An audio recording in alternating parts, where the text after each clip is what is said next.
একান্নবর্তী পরিবার, ছোট ছোট ভাই বোন সবাই একসাথে থাকি।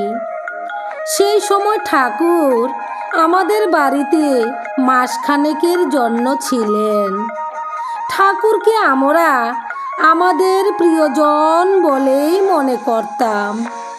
স্নানের পর আমরা নিজেদের গায়ে পাউডার দিতাম, কিন্তু ঠাকুরের গায়ে পাউডার দেওয়ার কথা কেউ বলে না। আমরা ভাই বোনেরা ঠিক করলাম ঠাকুরের গায়ে পাউডার মাখিয়ে দেব। আমাদের আবদার ঠাকুরের কাছে নিবেদন করলাম। আবদার সঙ্গে সঙ্গেই মঞ্জুর। আমরা পরম আনন্দে ঠাকুরকে পাউডার মাখিয়ে পরিপাটি করে সাজিয়ে দিলাম, ঠিক যেমন সেই ছোট গোপালের ন্যায়। আমাদের আনন্দ আর ধরে না। আমাদের আনন্দ দেখে ঠাকুরও খুব খুশি হলেন। জয় রাম, জয় গোবিন্দ।